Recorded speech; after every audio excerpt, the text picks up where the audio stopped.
music was a big part of, I mean, it's all part of my journey, and it's all part of your journey, and it shaped you as a human being, shaped me as a human being. I just have a different perspective on, I'm not afraid. It should be hopeful. It should be all about love. It should be optimistic. And so I just have a different view that I came to on my own because of my journey. It's an adventure, it's kind of a build your own adventure is the way I'm approaching it. Yeah. But I've worked a lot with Mary Gauthier, and so Mary Gauthier always says, you're a songwriter, call yourself a songwriter. Mm-hmm. And she's the one who gave me permission to say, okay, I'm a songwriter,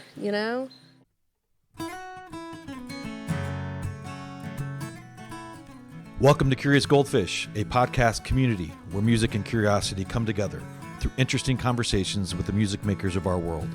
I'm your host, Jason English.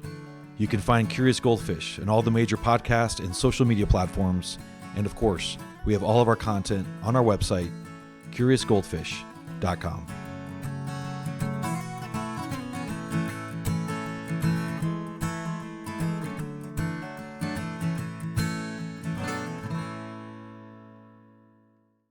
Hey everybody, welcome back to Curious Goldfish. I'm Jason English. It's rare to meet someone who navigates two worlds that on the surface don't seem to have too much in common. Well, Stephanie Sammons is one of those people. By day, she's a financial planner. She spends her time focused on retirement, taxes, and spreadsheets. But deep down, she's always been a songwriter. Lately, she's made the choice to really lean into that part of herself. And as she puts it, go pro. It's not about walking away from her career, though. It's about making sure she doesn't have to leave her best stories untold. We dig into some pretty personal territory on this episode. Stephanie grew up in a strict Southern Baptist home. After she came out, she barely spoke to her family for an entire decade. But her story isn't just about that distance. It's about the evolution of those relationships and how they actually found a way back to each other. We talk about how those experiences and even a vivid childhood memory involving a BB gun and a fallen bird can become emotional material for her songs. We not only talk about that memory, but Stephanie performs it at the end. It's called Innocence Lost, and it's incredible. Despite some of her challenging experiences and despite the chaos of the world, Stephanie remains a real optimist. She has this perspective that it's never too late to start a new chapter or to build your own adventure. It's a conversation about faith, growth, and what happens when you finally stop looking for everyone else's permission to just be yourself. So now from Dallas, Texas, here's Stephanie Sammons. Let's dive in. Stephanie, so nice to meet you. Nice to meet you, Jason. I really appreciate your time. So we got introduced through Lauren Lucas. Yeah. So we're here in Nashville on a beautiful fall day. Lauren, I interviewed her about a year ago. She's awesome. She is awesome. Yeah, and I was like, hey, do you know anybody else cool? And I think she was, you were the first person that she mentioned. Oh, so, she's so great. Yeah, so thanks for being here.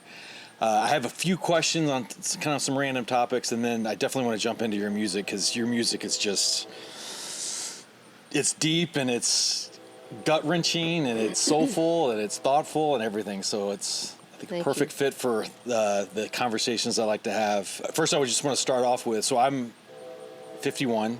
Okay. Welcome to the 50 Club 50. With me. You don't look 50. Oh, my gosh. Oh, yeah, I am. No, not at all. But I've read where, you've got a day job and you've had your own business for a number of years doing financial planning. And, you work with, kind of different specific demographics and targets, including 50-plus people like me. So I guess I'd love to know more about the financial planning aspect of your brain, because it's probably a completely different side of the brain to the art. But so I'm 51. Like, where should I put my money right now? Oh, that's always a trick question. And the answer is always, it depends. All right. Well, we don't have to go into it too much, but is there... I think you've got this concept of holistic financial planning, holistic wealth, and things like that. So what does it actually mean? It just includes everything: financial planning, tax planning, investment management. So I do all those things for my clients. Okay. And many of my clients are being 50 plus, anywhere from 10 years out from retirement to already retired. Right. So, man, I wish I was already retired. It's a really interesting transition, I know, Yeah. right? To go into retirement because the paycheck's no longer coming in. Yeah. And it's a shift in mentality to think about money in a different way once you're retired. Do you subscribe to the mindset of life is short as long as you're not completely dumb?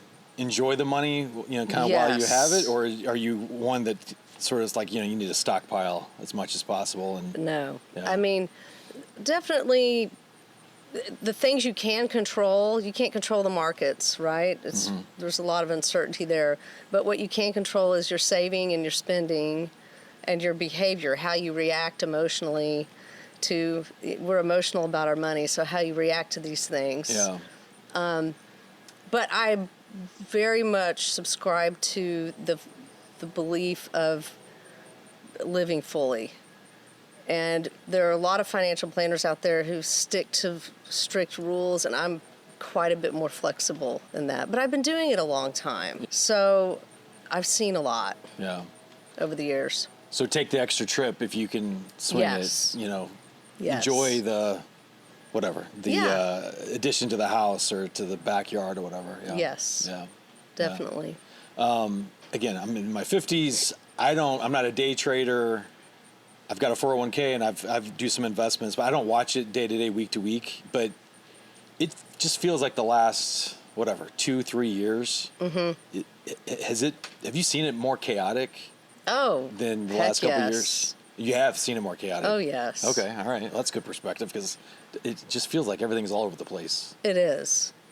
I mean, the rate of change right now, daily, we're getting bombarded with all kinds of things, and but the markets really care about earnings and growth. I mean, and so I try to separate everything else, politics included, and just really focus on what matters. What should we be worried about? What should we?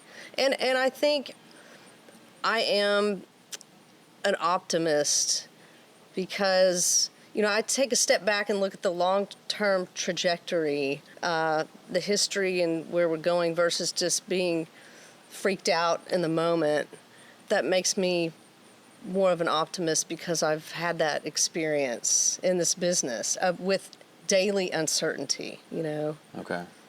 That's good perspective. So a lot of people I talk to that are in music, they struggle with taking the leap from the day job to the art, right? Because the income isn't as predictable. And then they also talk about, okay, they've got the art going, but they still need to have the day job going. Have you ever came close to doing the music full time? And is that an aspiration for you, or do you think you'll always do the financial planning?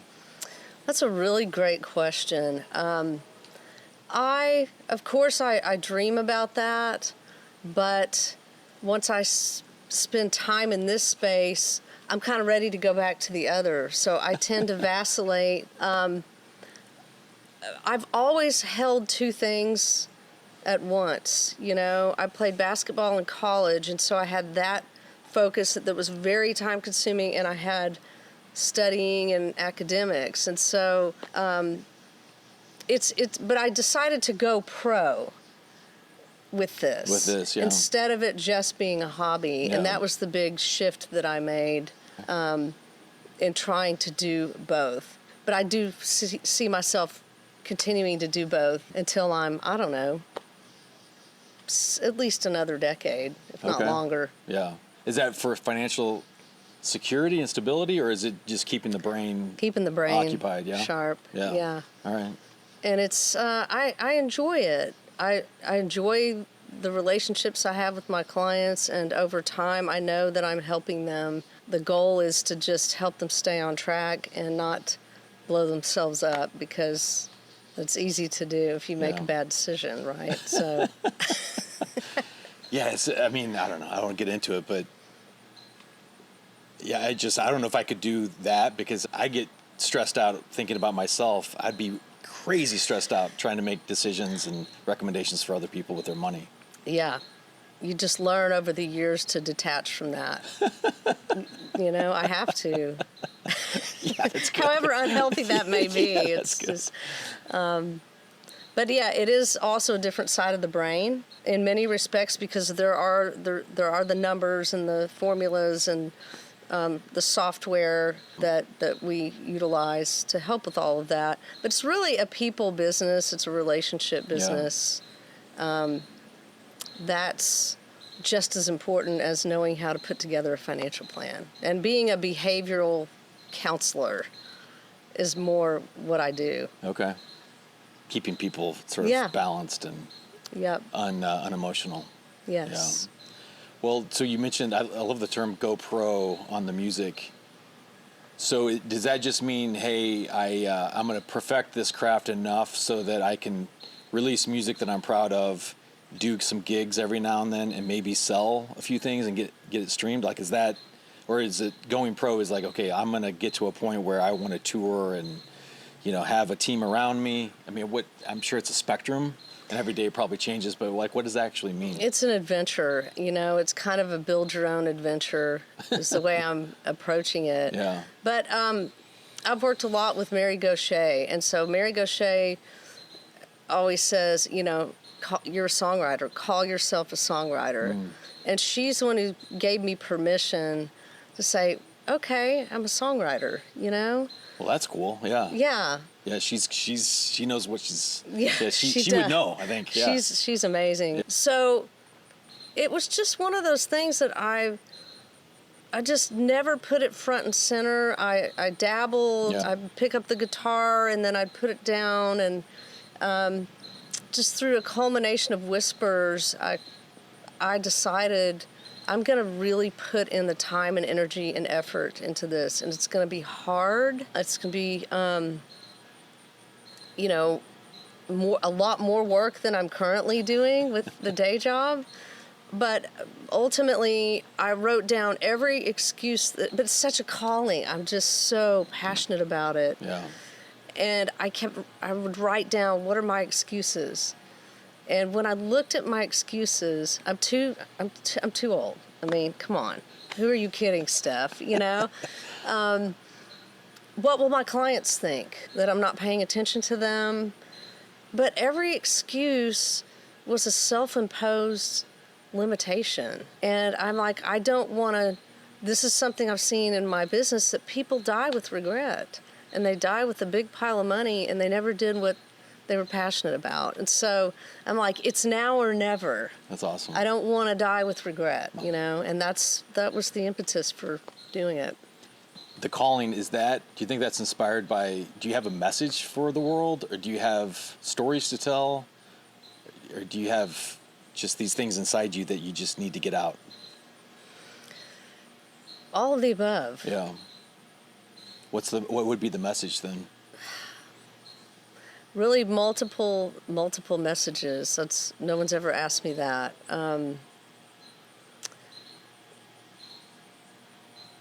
I don't know that there is truly a single message. It's more about sharing and talking about things that maybe many of us are thinking, but not necessarily saying. Okay. Well, I'm going to try to lead the witness a little bit. Okay. Please do. I think I know where you're going. So what's interesting about, and I don't want to put you in a box or a category, but Americana, roots, rock, folk. I mean, Americana is a combination of a lot of things, but a lot of people I've talked to in that genre, they all come from a church upbringing, right? And, I've talked to people that they're 40, 50, 60, 70 that are more faithful at 70 than they were at 10. So their faith has sort of been reinforced and they're doubling down, tripling down, right? Then I would say the majority have had a faith story where, they grew up going to, Sunday school, church camp, vacation Bible school, all the things. And at some point they were just like, okay, I'm like, that's not me anymore. Right. And so I think a lot of them are using music and songwriting to sort of go there and deal with that. I think that's part of your message, right? Yes. Yeah. Absolutely. Rediscovering your faith. Yeah.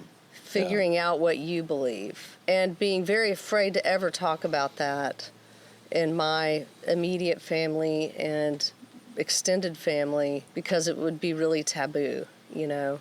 Yeah. And not being afraid to put it out in song. And it's not like I set out with that intention. It just, these are the songs that came out. And you grew up kind of in the Baptist tradition? Yeah. Is that right? Okay. What we would call Southern Baptist. Southern Baptist. Okay. Yeah. Well, talk about doubling down. Yes. I grew up in the buckle of the Bible Belt in Missouri. Okay. And I don't have regrets. Faith is still an important part of me. It's changed for me, right? Same. But yeah, again, lots of sermons, lots of altar calls, lots of that. I guess, is there anything in those memories or experiences that you still sort of value? Oh yes. Yeah. Absolutely. Yeah. Music was a big part of, I mean, it's all part of my journey and it's all part of your journey, and it shaped you as a human being. It shaped me as a human being. I just have a different perspective on, I'm not afraid. It should be hopeful. It should be all about love. It should be optimistic. And so I just have a different view that I came to on my own because of my journey. Right. So you mentioned like your immediate family, it's taboo to sort of go there a little bit. How much of that has to do with, your sexuality and coming out? Was that sort of the anchor point for some of the tension and friction? Oh, yeah, huge. Huge, yeah. That's a very big part of it. I mean, I remember looking up, and my dad was a Sunday school teacher, and looking up in his office where he had all kinds of books, and looking for something about sexuality, like, is this okay? When I realized this about myself. Right. And I found, passages in books that were just very frightening and devastating, frankly. So that began a long struggle with the family, with the religion I was brought up in, unpacking all of that. And some of that, the doctrine was very harmful. Some of it was great and helped to make me a better person. So it's complicated. Would you consider yourself still a believer? Yes. And you are. Okay, yes. Good. All right, good. Absolutely. Yeah, yes. That's good. Well, I think, I wanted to get into the music, but okay. The comment you made about your dad, I think it's in Billboard Sign. Yes. You have the lyric, I think you're speaking as if your dad, don't bother coming home unless you plan to come alone. Yeah. Was that a direct quote at some point where he was basically like, I don't want to know if you're, bring a partner home? Yeah, like you can come, but don't bring your friend. Don't bring your partner. So how it's your dad, right? I know. Like tell me about that. All of us have experienced some form of rejection. To me, it's one of the deepest forms of rejection. And I was also on a pedestal with my parents. I was the good kid. I made good grades. I was the overachiever, And so along with that was you've fallen off the pedestal in our eyes. That was a direct quote.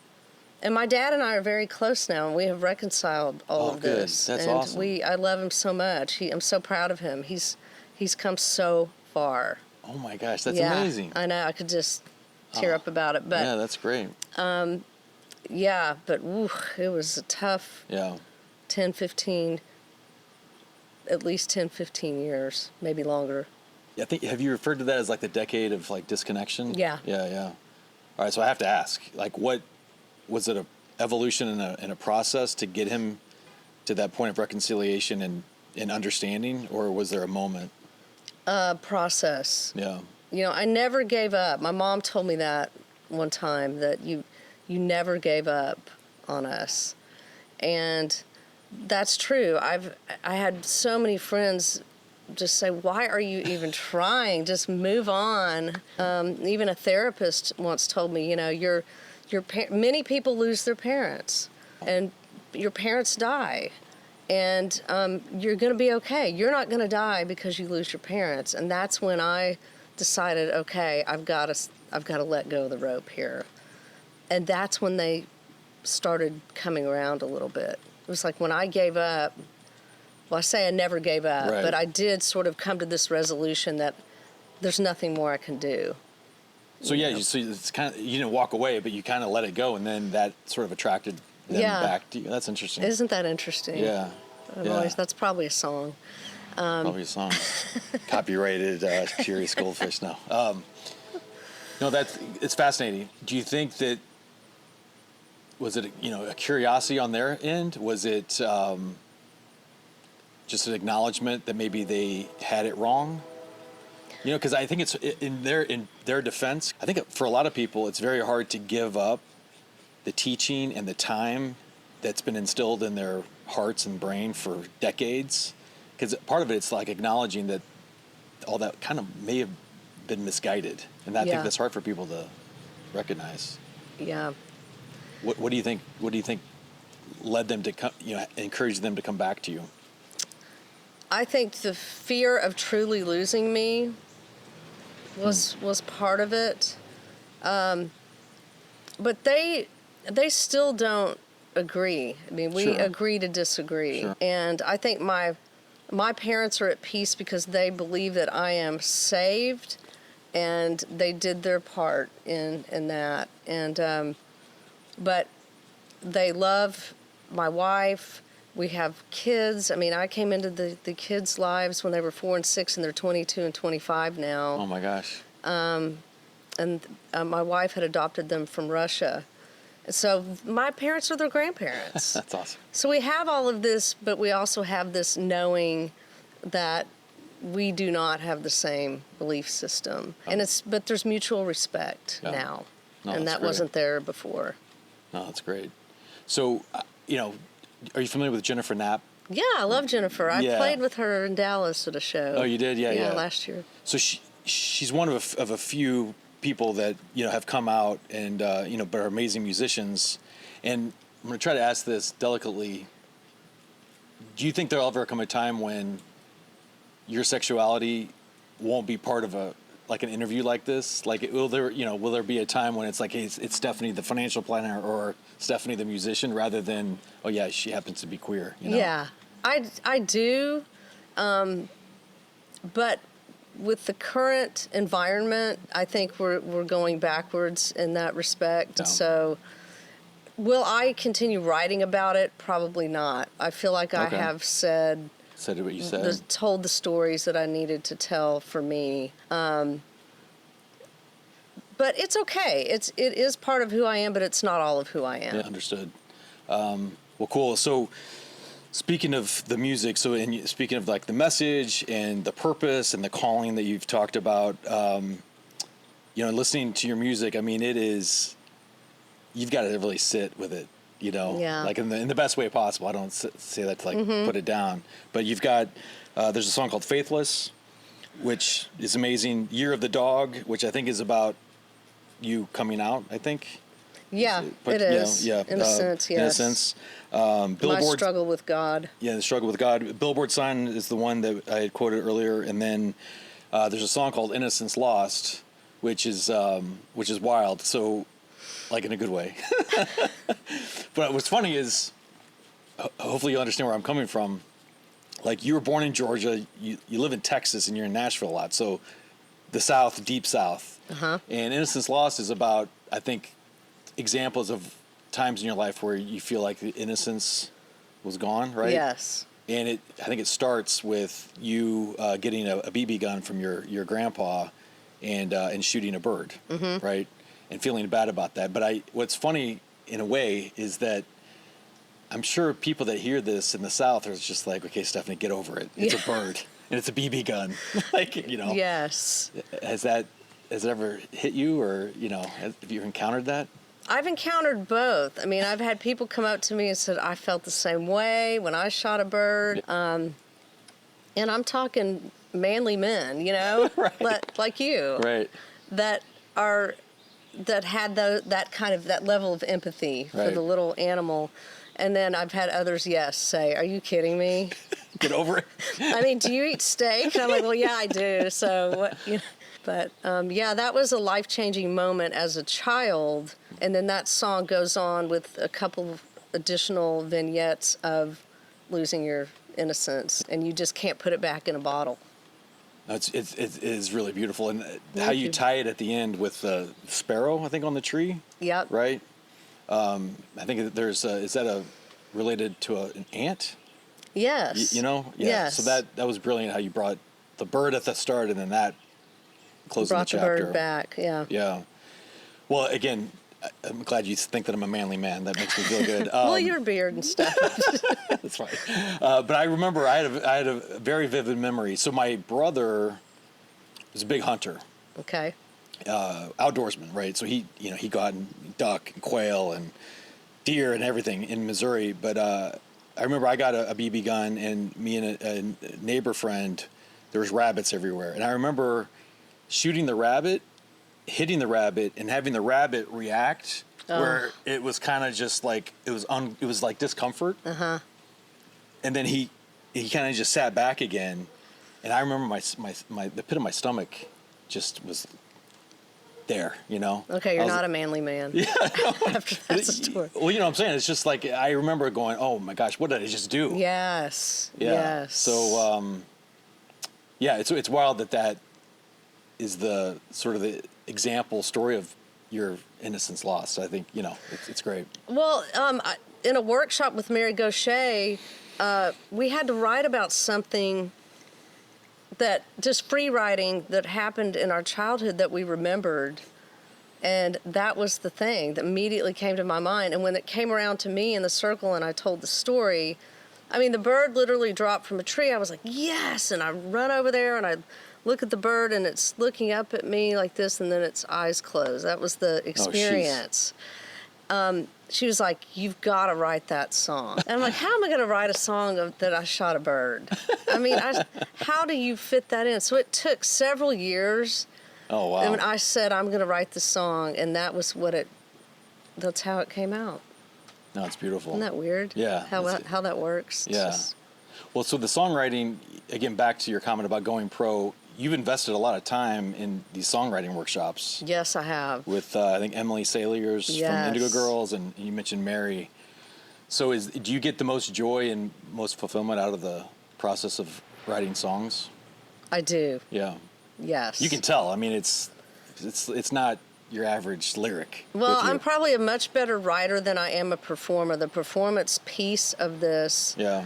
with going pro has been something I've continued to develop and improve at. But the Yeah. joy is in writing the songs. Do you enjoy the co-write aspect, or is it mostly out of your own I experiences? haven't done much co-writing, but the co-writing that I have done, my eyes have been opened that it can be an enjoyable experience, and you can come up with songs you would have never thought about on your own. You build relationships with other songwriters, so there's some great things about it, and it's on my list of things I want to do, you know. So the other song that I want to ask you about is Faithless. Okay. And I think I've read that's based on, again, I think maybe a few different things, but your religious upbringing and the fact that people think that they always have the answers. Yeah. And sort of things are black and white. Is that fair? Yep. Yeah. Are you comfortable now more in the ambiguity of life? No, I'm never at ease. I'm never at ease in my business, even when things are going well. I'm a worrier. It's the biggest thing I have to work on is calming myself and just letting go of things I cannot control. Yeah. Back to the faith thing. The one thing I've learned is I think there is nuance in faith and there's nuance in life, right? So the fact that, again, I was raised where it's like you believe this and it's 100% accurate. I'm not so sure of that anymore. Yeah, that's a really good point. Because I started questioning, well, what about everybody else? Yeah. I mean, why? And people do have answers to that. Yeah. Why am I blessed, but he isn't or she isn't? Why did I get lucky and someone else? I mean, my sisters had a really tough life. And we're 14 months apart. Why was it easier for me? So these are questions that still stir in me. And I think also being gay broadened my worldview and my ability to care about all different kinds of people all over the world, It's tough when you go to other parts of the world that didn't have the same upbringing that I have, and sort of say, okay, are these guys all going to hell? Just because I grew up in where I grew up and had the upbringing, Yeah, and the privilege that we have in this country, well, it's I don't know. Yeah. I did question that. I still do. Yeah. So, where you're at with going pro as a songwriter and as an artist, where do you think you are today, and where do you want to be? Gosh, I mean, doors have opened and things have happened that I would have never expected. Yeah. And every time something new happens, I just keep walking through the door to see where it leads. And so I'm just continuing on this journey. I've had that album that came out in 2024. I'm back in the studio now with Mary Bragg, working on a second album. In fact, I'm doing that next week, the last few songs for that project. That will come out probably in early 2026. So I'm just putting one foot in front of the other and seeing where it leads. So Time and Evolution is the album, right? In the songs we've talked about it. No, that's great. So I think you've watched a few of my episodes on the podcast, so I'm a big believer in curiosity. So what are you most curious about today?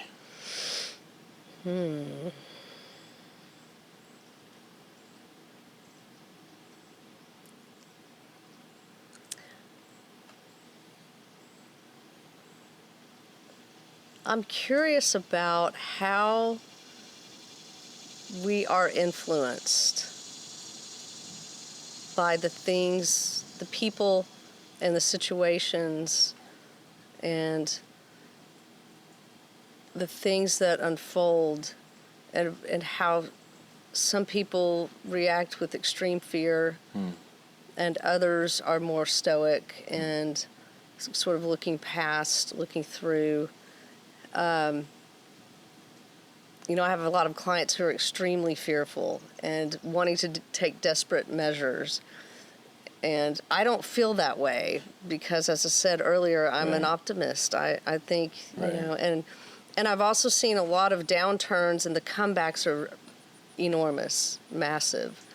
So we have to go through the dark times to get to the light, depending on your beliefs. So I don't know. Does that help? Yeah, so when you say influence, is that like influenced by art? Is it influenced by marketing messages? Is it influenced by, Media. Media, yeah. Media is a big one. Yeah. I think that the media, and, everyone's the media today, right? So it has the ability to, over time, chip away at, for much of the TV-based media, it's greed and fear, Right. And I'm interested in the evolution of what we start believing. The more it's okay. What we're based on what we're exposed to. What do we start believing? Yeah. When the messages change, even as subtle as that may be, then all of a sudden we become okay with X, Y, and Z when we weren't okay with that before. It's almost like you have to accept that the pendulum swings to the extreme on both ends, and it's never going to be perfect Goldilocks right in the middle. Right. Oh, that's great. Great way to say it. I don't know. Yeah, that's good. Well, congrats on the upcoming album. Does it have a name? No. It doesn't? Okay, Not that's something yet. you have to work on. Okay. Yes. Is it a full-length album? It is. Is it? Okay, cool. Yeah, once it's finished and I really listen back to the whole thing, Yeah. figure out the song order. Yeah. The title is I'm ruminating on a title, but it will come to me. Okay. Well, I'm sure it's great. So the songs on time and evolution are just something. Thank you. Yeah, you really have to sit with it, and appreciate you kind of bearing your soul through the music, but also in the conversation. And I would love to hear some music, if you don't mind. Thanks, Stephanie. Thank you so much. Really appreciate it. Hey, I'm Stephanie Sammons. This song is called Innocence Lost.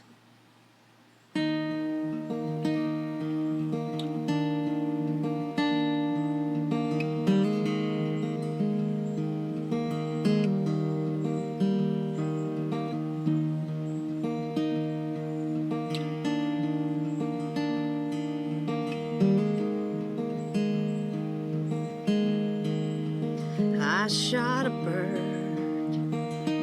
out of a tree with a daisy gun my granddaddy gave me.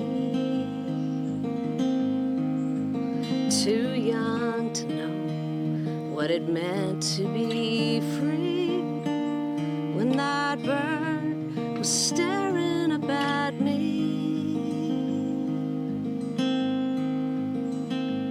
From that moment till the end of time, I will carry this burden of mine.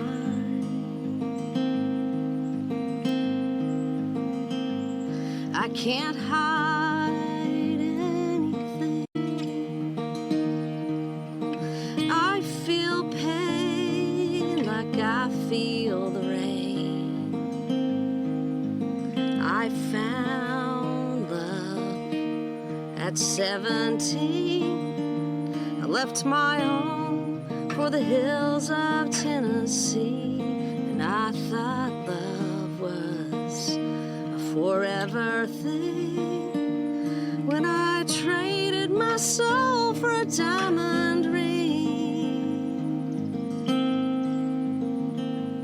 Does a broken heart ever mend? I feel shame like I feel the wind.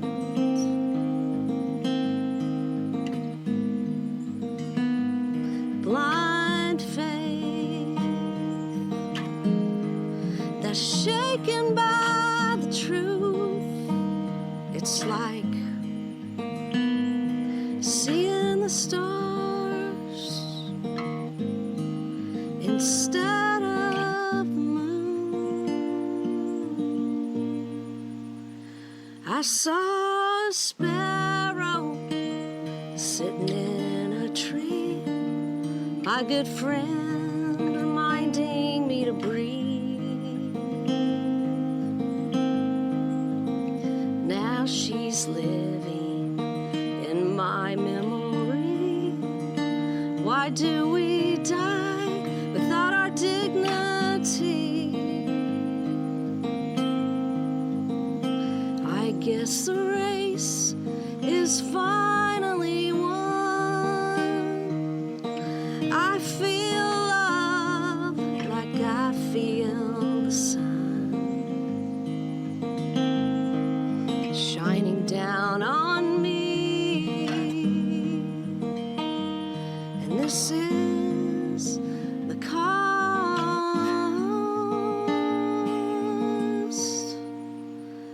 of innocence.